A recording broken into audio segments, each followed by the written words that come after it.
Hey, stunning people, it's Beane, and welcome to the Salt Lick Sessions. Today's artist is booked and busy. She's putting out an EP, she's going on tour, she's writing music for the movies, she's multifaceted and multi-talented. This is Rosie.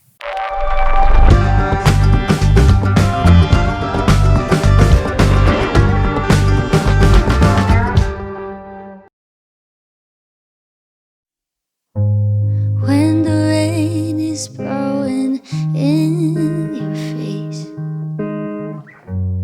and the world is on your case, I could offer you a warm embrace to make you feel my love. When the evening shadows and the stars appear and there's no one there to dry your tears, I could hold you for a million years to make you feel my love. I know you haven't made your mind up yet, but I will never do you wrong. I've known it from the moment that we met. No doubt in my mind where you belong. I go hungry, I'd go black and blue. I go crawling down the avenue. No, there's nothing that I wouldn't do to make you feel my love.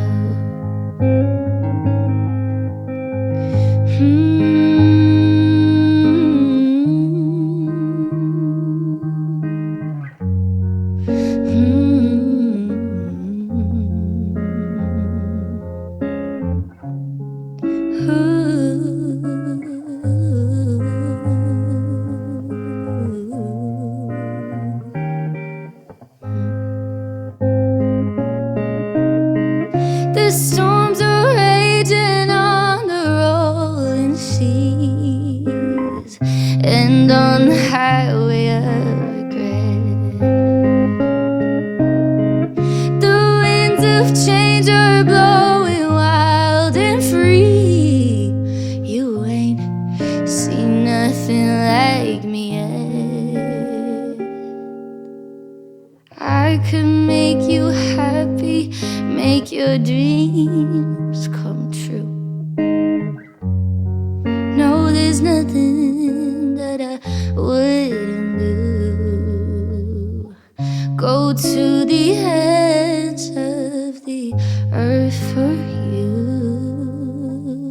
to make you feel my love. To make you feel my love.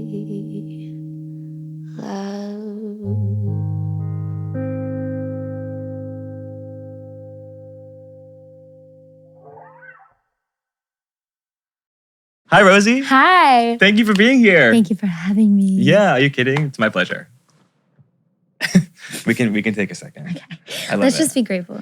Yeah, we can be grateful. Everybody at home, take a second. Okay. That was nice. Yes. I needed that. Was that long enough for you? Yes, that was Okay, perfect. Thank cool. you. If you need longer, just pause. That was like exactly what I needed. I hope everyone who's watching also took a breath. Took a right there. second. Yeah. Would you say that taking a breath is like a part of you as an artist? Honestly, it's a huge part of who I am. Also as a person, because as one of the many who struggles with anxiety, one of my biggest tools, one of my biggest coping mechanisms is breathing. Because it's always there for you. Mm-hmm. You know, as long as your lungs work, as long as your heart works, it's there for you. And I find that just a simple In and out. game changer. It is a game changer. Yeah. Have you ever done the one nostril? Yes, I did it. And out here? I did it once, but it made me laugh. It's But gonna be maybe nice. that was like the point too, because laughter is also like good medicine. So. It is. Yeah. Were you anxious today? I was. Yeah, I was. But you know, okay, here's the thing. Usually when I say that, people are like, I'm so sorry, like you were anxious. But honestly, I'm only anxious when I really care. And so I knew showing up, I really cared because music is my favorite thing in the world. And this is such a beautiful studio with so much history. And I'm around so many amazing people. And I just knew walking in, my nerves were coming from a place of love and excitement. And so, yes. That's interesting. I was nervous. The idea of anxiety as a pulse check. Yeah. Make sure you're in the right place. I always just say I'm nervous because I care. I'm nervous because I care. It's the same with going on stage. Like I get really anxious and I say I'm anxious because this is the thing I care about most in the world. Right. You know? Right. So you had an overnight successful moment. Yes. Something like that. Yeah. Something like that. Yeah. Has it been difficult to translate the online persona to a live persona? You know, in general, I would say that I was never really what I call social media inclined. It was something that I didn't feel came really naturally to me. And so when I had this viral moment, I was scared because I felt like I immediately had to figure out who I was and how to put myself online. Right. And I was like, oh, I was Rosie in person, and now I'm Rosie Music with 2 C's online. And everyone needs to know exactly who I am and what I stand for, and I need my brand, and I need everything to be 100% figured out. And then I remembered, lots of therapy, but I remembered I'm a human being, and humans grow.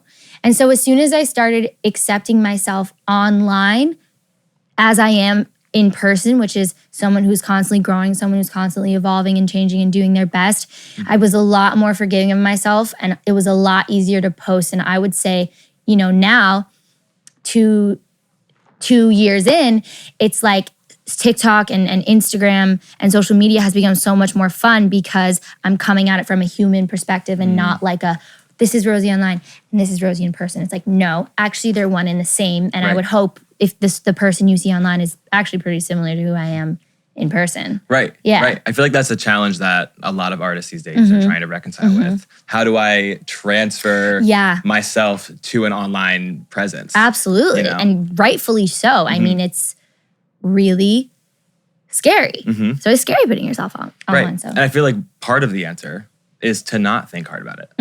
You know, set up the camera and record, but then ignore that it's there. Right. And for us overthinkers, that's basically impossible. So I really do. And that's not to say I don't still struggle, because I do. But for me, the thing that made it so much easier was just thinking about it from a human perspective. Being like, okay, nobody's perfect. Like I'm like a very bad perfectionist. And so being like, okay, nobody, to quote Hannah Montana, nobody's perfect. Oh my God. You know? Here for the Hannah Montana vibe. And like, and we're all just doing our best. And that made me feel a lot better about TikTok and social media. That is wild. Also, if you start a band, it should be called Rosie and the Overthinkers. I love that. Are you into it? Yeah. Okay. My manager's in the room. Mateo, write that down. Mateo. Don't forget that. Yeah, you got it? Pen and paper, that one. Not a note set. Rosie and the We're not losing it. Overthinkers. Yeah, I'm into it. Yeah. Who were your inspirations growing up? Okay. That's a good question. So growing up, my family, my mom and my dad. You're from New York. I'm from New York. And my mom and my dad had different tastes. So my dad, growing up a bassist, was into anything funky. So like he was a massive fan, yeah, exactly, like nasty bass. So he was a massive fan of Steely Dan and Kool in the Gang and like Cake. And he really he went off. Oh, he's hip. And then my mom was a big fan of the classics. Classics as in Billy Joel and Barry Manilow. And then as I kind of started growing up, she showed me Joni Mitchell. And then my aunt introduced me to Carole King. And then my brother introduced me to Randy Newman. And suddenly I was in this world of just funky music on one side and like classic songwriting on the other. And I think it makes a lot of sense now, like when you start, to hear how my music is evolving, that I'm really going back to my roots. Totally. Yeah. Totally. Yeah. I think so too. Yeah. And I'm very intrigued about your writing and the way that you write. You're really a storyteller. I try. And I feel like a lot of the people, maybe not the funk artists really have it. But especially like the Billy Joel. I think about Billy Joel and Joni, right? And the way that they craft a story and a narrative. Yeah. They set a scene and they take you through that. And I feel like you do a similar thing. Is that right to assume? I would hope so. Thank you. That's a compliment. Yeah. I try, I really try. I think it's much like a movie or a book, there's like a beginning, middle, and end, and you got to bridge it all together. Would you say that's what you do in your songwriting? You try to write the beginning, middle, end? I don't know if it's that intentional. To be honest, like when I'm sitting down to write a song,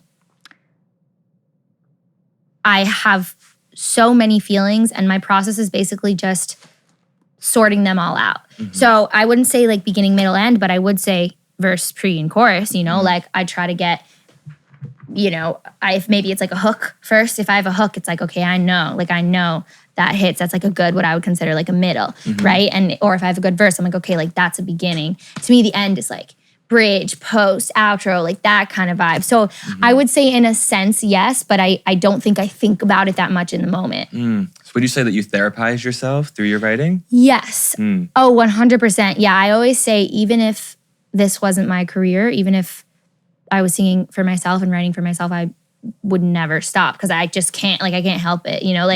Traditional therapy, not enough. It's like we got our cognitive behavioral therapy and then we have our songwriting therapy. Would you describe yourself as a romantic?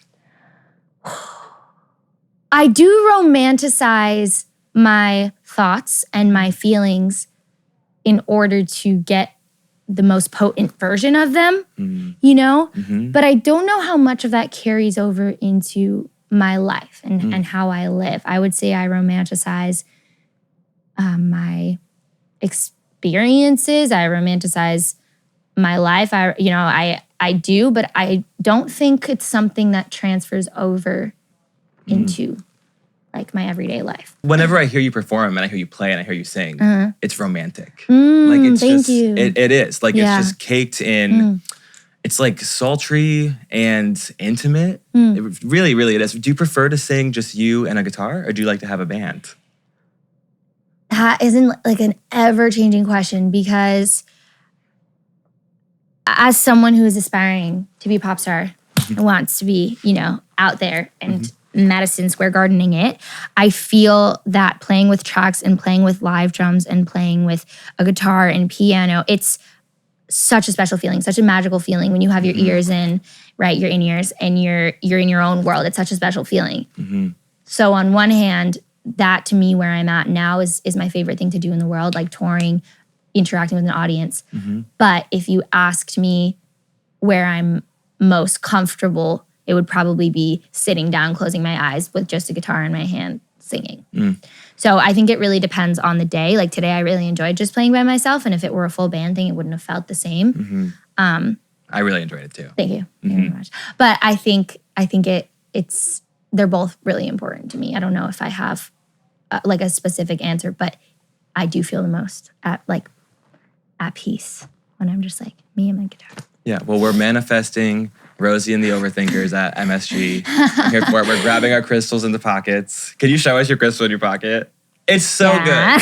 Unless is it too personal? No, it's okay. It's not too personal. Okay? Yeah, it's okay. I don't want to expose your crystal. No, it's okay. I have a whole story about crystals, but this is my rose quartz. I love that you keep it with you. Thank you. I just, I'm a firm believer in I'm pretty agnostic about all this. It's like, if, there's this thing and someone says that it may have powers and it may help you and it may heal, who am I to dispel that rumor? Who am I to be like, no? Just but I would not enforce that. I would not enforce that upon anyone else. But this is my belief. I love it. It's your little safe space. Little safe it's your safe rock. Yeah, and again, as someone who's anxious all the time, it's really nice to have something tangible too. Just something to fiddle with. Love a fiddle. Yeah, love Big a fiddle. fan. Exactly. Yeah. I don't know why fidget spinners went out of style. I still carry one with me. Wow. I was in a session with someone recently. They're like, want to see my fidget spinner? I was like, there you go. Yeah. Listen, that could be the Rosie and the Overthinkers merch. Yeah. Fidget spinners. Mateo, write it down. I know. I'm firing on all fronts today. I really am. Well, I'm so glad that you were able to make it in, Rosie. I'm glad that we caught you while you were in LA. We are here. Very happy to be here. Thank you for having me. Yeah, of course. And I'm just very excited for where you're headed. Thank you. Thank you so much. Appreciate it. Were you always so good at pushing people away? Running from everyone till they give up the chase. Is it just in your bones to get a little too close and shut off your emotions? Were you always so good at pushing people away?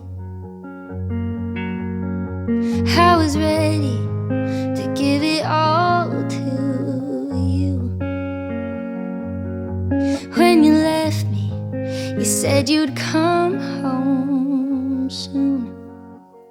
But if you have to lose me to want me back, give up on us to see what we have. You should know better, I would never let you love me after that. If you have to leave me to see you care, move on to find that you want me there. If you have to go, then you should know when you come back, I'll just be someone you once had. That there wasn't a thing that could tear us apart. I would never expect it to be 'cause of your heart. After all these years, it just ended in tears 'cause you can't keep a promise. Thought there wasn't a thing that could tear us apart. But if you have to lose me to want me bad, give up on us to see what we have. You should know better, I would never let you love me after that. If you have to leave me to see you care, move on to find that you want me there.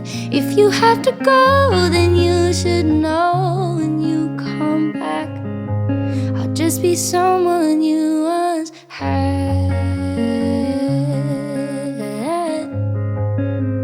Someone you once had.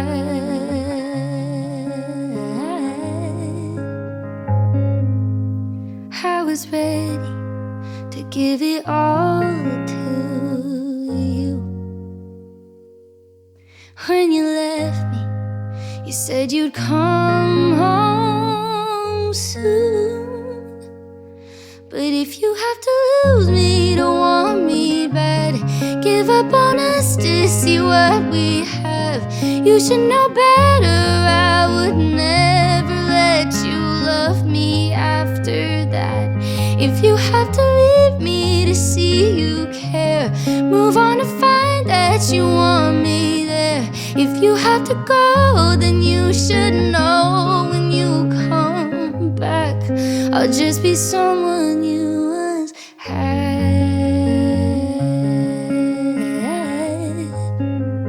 Someone you once had. I'll just be someone you once had.